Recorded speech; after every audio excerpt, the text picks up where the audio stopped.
बांग्लादेश में हिंदू युवक की हत्या के खिलाफ विश्व हिंदू परिषद यानी कि वीएचपी देश भर में प्रदर्शन कर रही है। आज सुबह वीएचपी के कार्यकर्ताओं ने दिल्ली में बांग्लादेश हाई कमीशन के बाहर प्रदर्शन किया।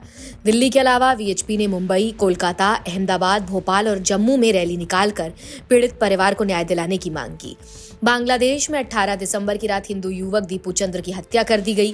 पहले ये दावा किया जा रहा था कि दीपू ने फेसबुक पर धार्मिक भावनाओं को ठेस पहुंचाने वाली टिप्पणी की थी, लेकिन शुरुआती जांच में इसके कोई सबूत नहीं मिले। इस बीच बांग्लादेश के विदेश मंत्रालय ने भारतीय उच्चायुक्त प्रणय वर्मा को तलब किया है।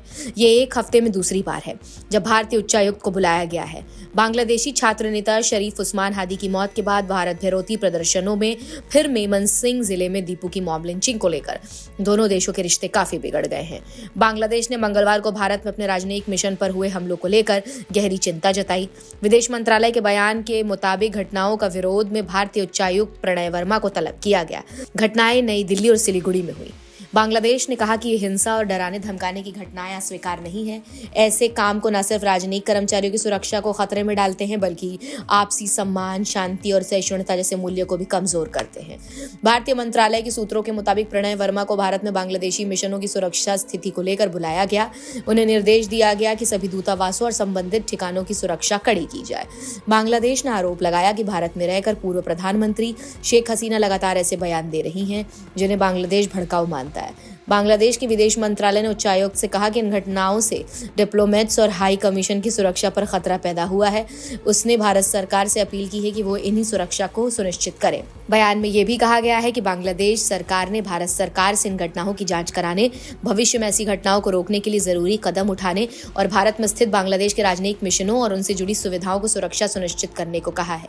इन घटनाओं में 22 दिसंबर 2025 को सिलीगुड़ी में बांग्लादेश वीजा सेंटर में तोड़फोड़ और 20 दिसंबर 2025 को नई दिल्ली में बांग्लादेश उच्चायोग के बाहर प्रदर्शन शामिल है।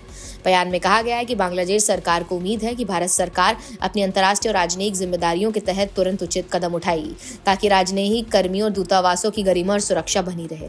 इन्हीं सुरक्षा चिंताओं के चलते बांग्लादेश ने दिल्ली और सिलीगुड़ी में वीजाएं सेवा निलंबित कर दी। बांग्लादेश में भारतीय उच्चायुक्त प्रणय वर्मा को तलब किया गया है। शेख हसीना के बयान पर भी नाराजगी जताई गई है। बांग्लादेश के मेमनसिंह में 27 वर्षीय हिंदू युवक दीपू चंद्र दास की हत्या के बाद शव को आग लगा दी गई थी। ये 19 दिसंबर का मसला था। दीपू चंद्र दास की हत्या को लेकर बांग्लादेश और बाहर के देशों में आक्रोश है। भारत के विदेश मंत्रालय ने बांग्लादेश में अल्पसंख्यकों पर हो रहे हमलों पर चिंता भी जताई है। बांग्लादेश ने भारत के उच्चायुक्त को तलब किया है। हाई कमीशन ने भारत में सुरक्षा कारणों को हवाला देते हुए सभी वीजा और काउंसलर सेवाओं पर स्थायी रूप से बंद किया है। मीडिया रिपोर्ट्स के मुताबिक ये रोक अगले आदेश तक लागू रहेगी। इससे पहले अगरतला में बांग्लादेश कॉन्सुलेट में वीजा सर्विस पर रोक लगा चुका है। ये फैसला शनिवार को हाई कमीशन के बाहर हुए प्रदर्शन के बाद लिया गया। दूसरी तरफ बांग्लादेश के गृह मंत्रालय ने भी साफ किया है इस बात की कोई पुख्ता जानकारी नहीं है। छात्र नेता उस्मान हादी की हत्या आरोपी ने भारत में शरण ली है।